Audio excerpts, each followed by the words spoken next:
मैं रंती कुमार पांडे आप लोग का पुनः स्वागत करता हूँ मेरे इस YouTube channel B arts learner में। यह मेरा इस चैनल में तीसरा वीडियो है। यदि आप लोग को मेरा वीडियो और मेरा कार्य अच्छा लग रहा है तो आप लोग इसे लाइक कीजिए और अधिक से अधिक सब्सक्राइब कीजिए, और साथ में आपके सामने में जो बेल आइकन दिख रही है उस बेल आइकन को प्रेस करना ना भूलें, ताकि मेरा जो वीडियो है वो सबसे पहले उसकी नोटिफिकेशन आपके पास पहुंच जाए।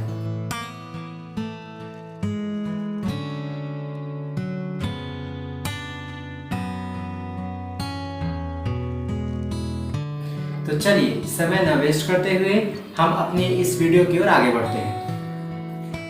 आज का हमारा जो टॉपिक रहेगा यह है वक्रता त्रिज्या और फोकस में संबंध।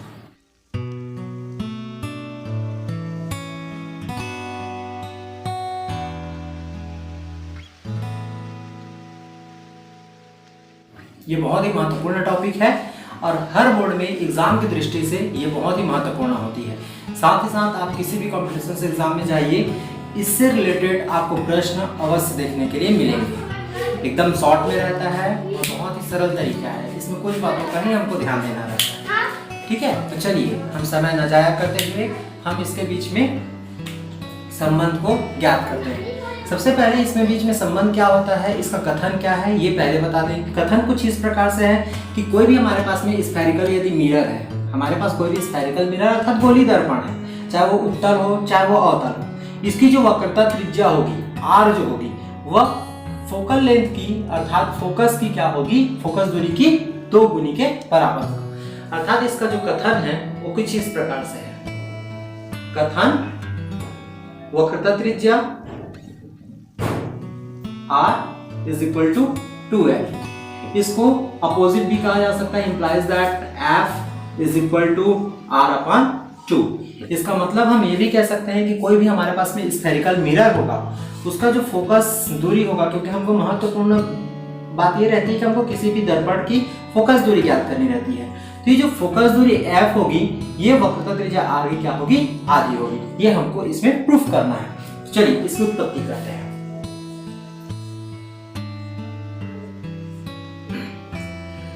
उत्पत्ति करने के लिए सबसे पहले हमको एक स्फेरिकल मिरर की आवश्यकता होगी। मान लेते हैं M एक स्फेरिकल मिरर है अर्थात एक कॉन्केव मिरर है, इसमें ये अवतल दर्पण है। ये P जो है ये इसका क्या कहलाएगा, P ध्रुव कहलाएगा। हमने पिछले वीडियो में ऑलरेडी पढ़ चुके हैं। ये P क्या है, इसका ध्रुव है। C मान लेते हैं वक्रता केंद्र है। F क्या है, फोकस दूरी है। अब यहाँ पे ए बी मान लेते हैं, ए बी कोई प्रकाश किरण है जो मुख्य अक्ष के समांतर आपतित होती है। मान लेते हैं ए बी एक प्रकाशी किरण है जिसको हम कह सकते हैं आपतित किरण है। ठीक है, तो आपतित किरण है, ये जो है ये मुख्य अक्ष हो गया, इसके समांतर आपतित होती है।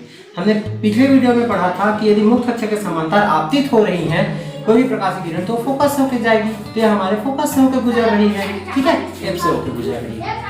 एक प्रकाशी किरण हमको सी की आवश्यकता है। अब सी की आवश्यकता है तो इसको हम क्या कहेंगे, अभिलंब कहेंगे। क्या कहेंगे, अभिलंब कहेंगे। क्यों, इसको भी मैंने पिछले वीडियो में डिफाइन कर चुका है। ठीक है, तो यहाँ पे ये हो गया हमारा अभिलंब बी से सी। अब यहाँ आपतित किरण अभिलंब के बीच बनने वाले कोण को क्या कहते हैं, ये हो गया हमारा आपतन कोण आई। अभिलंब और परावर्तित किरण के बीच के कोण को क्या कहते हैं, परावर्तन कोण आर। ठीक है, तो यहाँ पे हम लिख लेते हैं परावर्तन के नियम से। पहला नियम तो हम यही लगाएंगे, क्या लगाएंगे, परावर्तन के नियम से। परावर्तन के नियम से क्या होता है, आपतन कोण अर्थात I is equal to R। अब I कौन सा है, तो I को बताने के लिए क्या करेंगे, स्टार्ट करते हैं। I किन किन 2 रेखाओं पे बनी है, एक रेखा ये है और एक रेखा ये है, तो इसके लिए ये कोण है, तो इसको कैसे लिखेंगे, A B और C। यहाँ पे हम लिखेंगे angle of A B C is equal to angle of, अब R को बनाना है सेम, R किन 2 रेखाओं के बीच में है, इसके बीच में और इसके बीच में है, इसको कैसे बनाएंगे, C B F। तो angle of C B F इस प्रकार से, इसको हम दे देते हैं समीकरण नंबर पहला। ये हमारा इक्वेशन फर्स्ट हो गया। अब इस पॉइंट पे तो ये इतना हो गया। साथ में हम अब इस ट्रायंगल पे बात कर लेते हैं। चलिए ध्यान दीजिए इस ट्रायंगल पे। ट्रायंगल का नाम क्या है? BCF। यहाँ पर हम लिखेंगे त्रिभुज BCF में बात कर लेते हैं इनर ट्रायंगल ऑफ BCF।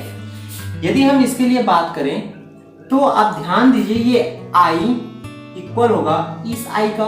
क्यों I इक्वल होगा? क्योंकि ये वाली लाइन और ये वाली लाइन पैरेलल है।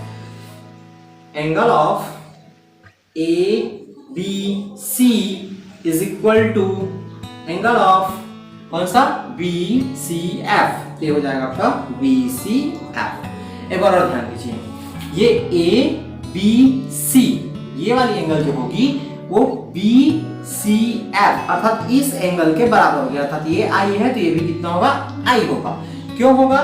क्योंकि ये दोनों रेखाएं क्या हैं? समांतर है। तो यहाँ पे हम लगाएंगे चूंकि AB ठीक है इज पैरेलल ऑन क्या चीज? CP। इस कारण ये दोनों कोण जो है वो बराबर है। अब यहाँ पे आप ध्यान दीजिए, ये हो गया समीकरण नंबर 1 और ये हो गया आपका समीकरण नंबर 2। समीकरण 1 और 2 में हम देखते हैं, ध्यान दीजिए ये समीकरण नंबर 1 और ये समीकरण नंबर 2 है। इन दोनों में आप देखिए ये ABC और ये भी ABC दोनों बराबर है। यदि ABC बराबर है तो ये दोनों भी क्या होगा? आपस में बराबर होगा। इसलिए हम लिख सकते हैं angle of CBF is equal to angle of BCF। BC और F ऐसा हम लिख सकते हैं। अब किसी भी त्रिभुज में यदि हम मान लेते हैं एक हमारे पास में एक ट्रायंगल है, आप इसको मान लीजिए कि यहाँ पे एक ट्रायंगल है, इसको हम दे देते हैं सेम बना देते हैं। ये हो गया आपका B हो गया, ये हो गया आपका C हो गया, ये हो गया आपका F हो गया। अब यहाँ पे दो कोण बराबर है, ये हो गया आपका R और ये हो गया आपका I। यदि ये दोनों कोण बराबर है, त्रिभुज का गुणधर्म क्या कहता है? यदि किसी त्रिभुज के दो कोण आपस में बराबर हो, यदि किसी त्रिभुज के दो कोण आपस में बराबर हो तब क्या होगा? तो उनके आमने सामने की भुजाएं भी आपस में बराबर होती है। ठीक है, यहाँ पे आप ध्यान दीजिएगा, ये हमारा I है, इसके सामने की भुजा कौन सी हुई? BF। इसी प्रकार से R के सामने की भुजा कौन सी हुई? CF। यहाँ पे सेम है, जिसको हम लिख सकते हैं क्या चीज? BF is equal to CF। इसको आप मान लो समीकरण नंबर 3। आप स्वतंत्र हैं, कितना भी आप समीकरण दे सकते हैं, ये केवल उसका नाम है। जब हमको यूज करना रहेगा तब हम इसका यूज कर लेंगे। ठीक है, अब इसमें सबसे महत्वपूर्ण आती है दर्पण का द्वारक छोटा हो। इसको आपको समझना होगा, दर्पण का द्वारक छोटा हो।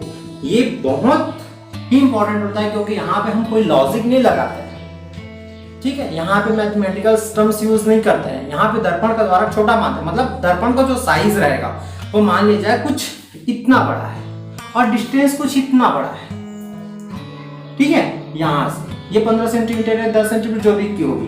अब ये दर्पण के द्वारा से यदि हम मान ले जाए यहाँ से खींचते हैं, ठीक है, तो ये वाली लाइन से यदि आप फोकस पे लो या फिर ये वाली लाइन को लो, ये दोनों लाइनें क्या होंगी? आपस में बराबर होंगी। वो भी लगभग, पूर्णतः बराबर होगा नहीं, कुछ 0.01 सेंटीमीटर का फिर या फिर 1 मिलीमीटर का, ऐसा कुछ हो सकता है कि उसमें अंतर हो। लेकिन यदि हम उसको कंपेयर करें इसकी डिस्टेंस की तुलना में, दर्पण के द्वारा की तुलना में यदि हम उसके कंपेयर करें इसके बीच में, ठीक है, तो वो बहुत ही नगण्य होता है। तो इसलिए हम ये मान सकते हैं कि ये दोनों जो डिस्टेंस होती है वो लगभग कैसे होती है? बराबर होती है। तो यदि ये लगभग बराबर है तो कौन कौन सी दो भुजाएं लगभग बराबर होंगी? ये BF इक्वल होगा किसका? PF का। तो यहाँ पे हम लिख सकते हैं दर्पण का द्वारक छोटा हो तो BF इक्वल होगा किसका? PF का। समीकरण नंबर क्या हो गया? 4 हो गया। अब यहाँ ध्यान दीजिए, ये भी BF और ये भी BF दोनों बराबर है, इसका भी। यदि इसका LHS बराबर है, इसका भी LHS क्या होगा? बराबर होगा। सेम यही कंडीशन हमको हर जगह फॉलो करनी है। ठीक है, यहाँ पे हमने ABC था तो इन दोनों को इक्वल कर दिया। सेम इसी प्रकार से यहाँ पे BF है तो हम इन दोनों को भी क्या कर देंगे? इक्वल कर देंगे। तो चलिए लेके चलते हैं हम समीकरण नंबर किससे? 3 व 4 से। 3 व 4 से।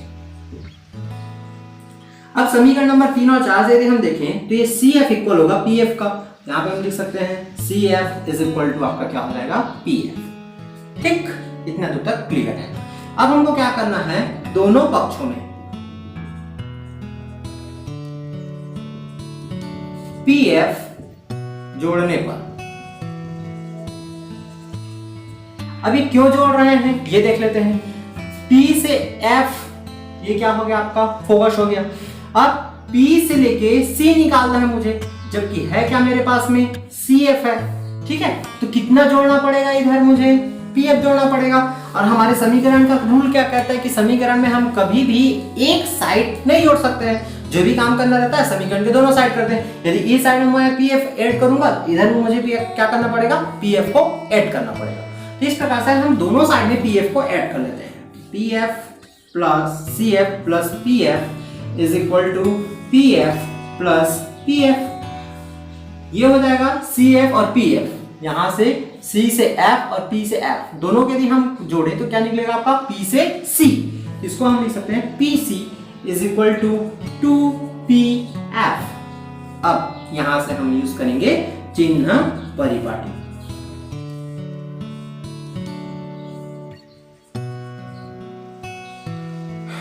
चिन्ह परिपाटी के अकॉर्डिंग क्या होता है, देखिए चिन्ह परिपाटी समझने के लिए हम थोड़ा सा ध्यान दीजिएगा। यहाँ यदि हम मान लें यहाँ पे एक दर्पण है, इस दर्पण को मैं ऐसे ड्रॉ कर लेता हूँ और ये कटान बिंदु है, समझिए ये ओरिजिन होगा। यदि दर्पण को हम देखें तो दर्पण एक समतल को क्या कर रहा है, दो एक्सिस में हम उसको बांट सकते हैं, लंबवत अक्षों में बांट सकते हैं। एक को हम कहते हैं x और दूसरे को हम कहते हैं y। यहाँ से यदि इसको आगे बढ़ा है तो ये पूरा x एक्सिस कहलाएगा। इसी प्रकार से यहाँ से यदि मैं इसको काट दूं तो क्या कहलाएगा, y एक्सिस कहलाएगा। ठीक है, अब x एक्सिस है तो यहाँ पे x का क्या होता है, पॉजिटिव डायरेक्शन होता है, x का क्या होता है, निगेटिव डायरेक्शन होता है। डन। यहाँ पे y का क्या होता है, पॉजिटिव डायरेक्शन होता है, और यहाँ पे y का क्या होता है, निगेटिव डायरेक्शन होता है y का। अब इसके अकॉर्डिंग हम देखें तो हम चिन्ह को कैसे कैसे लेंगे, आप आसानी से बता सकते हो। यहां से आप देखिए P से यदि मुझे C को लेना है, P से C अर्थात क्या है वो R है, तो यहाँ पे मैं लिख लेता हूँ चुपचाप R।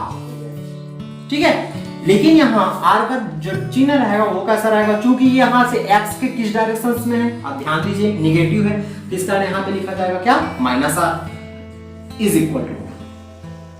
अगला हम देखते हैं 2PF लिखा है यहाँ। ठीक है, तो 2 का 2। अब PF के लिए क्या हो जाएगा, P से F तक के डिस्टेंस को हम क्या मानते हैं, F मानते हैं, तो यहाँ पे हो जाएगा -F। ओके, यहां से चलो मल्टीप्लाई कर देते हैं तो R इज इक्वल टू हो जाएगा -2F, माइनस माइनस कैंसिल हो जाएगा, तो R इज इक्वल टू कितना हो जाएगा, 2F। और यही हमको क्या करना था, प्रूफ करना था। हमारा कथन यही कहता है, इंप्लाइज दैट। इसको दूसरा हम करेंगे तो 2 को क्या करना पड़ेगा, बस पक्षांतर करना पड़ेगा, तो F इज इक्वल टू आपका निकल जाएगा R/2। ये सबसे महत्वपूर्ण था, जो हमारा रिजल्ट था वो आ चुका है। तो इस प्रकार से आप किसी भी दर्पण, कोई भी हमारे पास में दर्पण होगा जो गोली दर्पण होगा, आप उसकी रेडियस यदि दी गई है, centre of curvature, sorry radius of curvature दिया गया है, अर्थात R का वैल्यू दिया गया है, तो आप उसका F का वैल्यू भी फाइंड कर सकते हैं। किससे, इससे। जैसे मान लीजिए मैं ये बोलूं कि मान लो किसी भी गोली दर्पण की वक्रता त्रिज्या 30 सेंटीमीटर है, मान लिया जाए कि उसकी वक्रता त्रिज्या कितनी है, 30 सेंटीमीटर, अर्थात R इज इक्वल टू है 30। अब मैं ये बोलूं कि F का वैल्यू फाइंड कीजिए, तो सिंपल सी बात है, आप उसका आधा कर दीजिए, तुरंत आधा कर दीजिए, तो F की वैल्यू आपको ऑटोमेटिक पता चल जाएगी। F की वैल्यू कितनी होगी, चलिए कैलकुलेट कीजिए, तो 30/2 अर्थात 60/2 इज इक्वल टू 15 सेंटीमीटर, अर्थात 15 सेंटीमीटर होगा। इसी प्रकार से इस फार्मूला को उपयोग करके हम देखें तब क्या होगा, चलिए ध्यान देते हैं। यदि मान लीजिए मैं ये कहूं कि किसी गोली दर्पण की फोकस दूरी यदि 10 सेंटीमीटर है, तब उसकी वक्रता त्रिज्या कितनी होगी, तो 10 का क्या करना है, हमको 2 गुना करना है, तो R इज इक्वल टू कितना हो जाएगा, 20 सेंटीमीटर। अब यहाँ सबसे बड़ी जो बात है वह यह है कि यदि प्रश्न आ गया, कुछ इससे रिलेटेड क्वेश्चंस आ गए, तब हमको क्या करना है। यदि इससे संबंधित यदि कोई प्रश्न आ गया तब हमको क्या करना है, तो जी सबसे पहले हमको ये ध्यान देना है कि हम यहाँ कौन सा दर्पण यूज कर रहे हैं, क्योंकि सबसे पहले हमको यही जानना होगा कि हम जो दर्पण यूज कर रहे हैं वो उत्तल है, अवतल है, उसमें हम चिन्ह परिपाटी यूज करेंगे, क्योंकि चिन्ह परिपाटी जब हम यूज नहीं करते हैं तो हमें सबसे बड़ी प्रॉब्लम फेस करनी पड़ती है वह उसके चिन्हों पे, और हमारा मैक्सिमम जो उत्तर रहता है वो गलत हो जाता है। चिन्ह परिपाटी मैंने कहा था कि उसको आप दो एक्सिस में क्या कर लीजिए, डिवाइड कर लीजिए। इस साइड में जितना भी इमेज बनेगा, कोई भी इमेज हो या फिर आपका वस्तु, अगर कुछ वस्तु को तो जनरली इधर रखा ही नहीं जाता है, वो हमेशा बाएं साइड ही रखा जाता है। दाएं साइड इमेज बनती है, यदि इमेज मान लो दाएं साइड बन रही है तब वो पॉजिटिव लेंगे, यदि इमेज बाएं साइड बन रही है तब हम उसको क्या लेंगे, निगेटिव लेंगे। तो इन बातों को आपको स्पेशल ध्यान देना होगा। यदि इसके आधार पर यदि मैं जाऊं तब आप ये ध्यान दीजिए, ये मेरे पास में दो मिरर है, ये एक है आपका कॉनकेव है, ठीक है, अवतल है, और एक है यह उत्तल है, कॉन्वेक्स है। अब दो मिरर है। अब यहाँ आप ध्यान दीजिएगा कि किसको हम पॉजिटिव लेंगे और किसको नेगेटिव लेंगे। यदि मान लीजिए यहाँ पे F है और यहाँ पे यदि C है, तब क्या करेंगे, तब यहां से हम एक सर्कल ड्रॉ करेंगे। अब हमारा सर्कल बन गया, तो ये यदि P हो गया तो P इधर आ रहा है, F अर्थात X के किस डायरेक्शन में है, X के नेगेटिव डायरेक्शन में है। ध्यान दीजिए, यहां से R की यदि मैं कैलकुलेशंस करता हूं तो R भी किस डायरेक्शन में है, X के नेगेटिव डायरेक्शन में है।